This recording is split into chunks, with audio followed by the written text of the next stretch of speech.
Hey, good morning, Catalina Foothills Church and Friends. Pastor John Stone here. Good to be with you the day after, 2 days after Christmas. Hope y'all had a great time at Christmas. Hope you look forward to seeing you this Sunday where we'll have both services on the first of the year. Maybe me and 6 of my best friends, but we look forward to worshiping with you. But we'll be taking back up our series in Romans, and we'll be in Romans 6, verse 15, where Paul says, "What then? Shall we sin because we are not under law, but under grace?" Now, Paul has already answered one objection that he knows that Jewish Christians and many people will bring, even Greeks. He has said in the beginning of this chapter, "What shall we say then? Shall we go on sinning that grace may increase?" So a couple big points as we sort of launch back into our time in Romans. Paul recognizes something, and I think it's worth naming, and that is grace makes people uncomfortable. And many people don't like grace.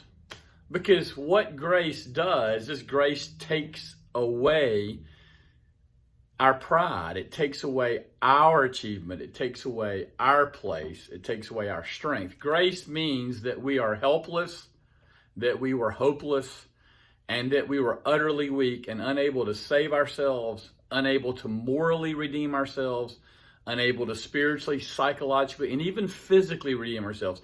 Grace means, if it's true, and what Paul has talked about in chapters 1 through 5, if grace is true, and salvation, and in the later chapters in Romans, he's talking about even the redemption of the earth is a gift of God. It's not something we do. If that's true, grace really undercuts all human effort.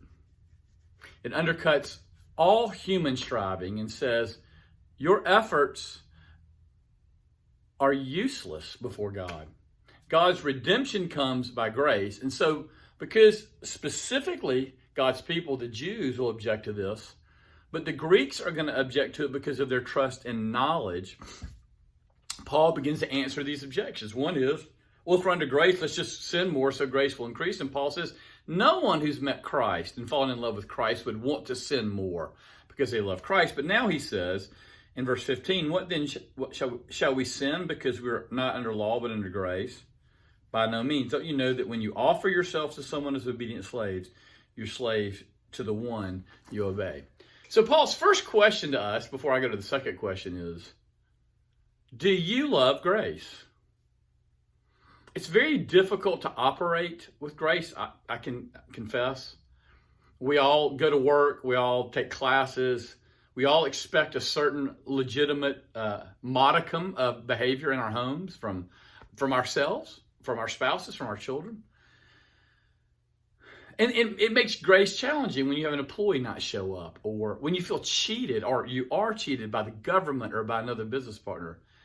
But here comes God saying, you cheated me, you failed me, and your failure of me can't be compared to anything on this earth, but I will save you and love you anyway. Do you love grace? But the second thing he says is, the second thing he asks us is, don't you know that when you offer yourselves to someone as obedient slaves, you're slaves to the one you obey? Paul makes a profound statement here. We'll talk about this a lot on Sunday, and that is, we absolutely obey. And we could even use the word worship, but let's use the biblical language here. We obey somebody. It could be ourselves, but even if we're obeying ourselves, his language is, remember, don't you know that when you offer yourselves to someone as obedient slaves, Paul is saying by nature we are slaves. In his mind, God is trying to turn us into sons and liberate us from slavery, but we are in fact by nature, all of us, slaves to something, to our nature, and therefore through our nature to the whims of men or to the whims of culture or to money and sex and power. We are slaves of someone. And so Paul says, who you obey is who you serve. Whether you are slaves to sin, which leads to death, or to obedience, which leads to righteousness. See, all of us are worshiping. All of us are obeying. And in that worship and in that obedience, we see what we really believe. Do we trust in the grace of God? Do we find, because of the grace of God, a changing heart, a heart that's in love, that's more and more in love with God, and that wants to please God because we love him, right? The one we love, we want to please. We want to obey. He's a master. He's our creator. But what's amazing is he's our brother, our older brother. So Paul's asking an interesting question. Who do you want to obey? Do you want to obey Christ because you have a growing and increasing love for him? Or do you want to obey someone else? Let's talk about that this Sunday. Look forward to being with you. Hope you have a great week here between Christmas and New Year. We'll see you this coming Sunday, or we'll see you sometime. We'll see you on this video next week. Have a great week.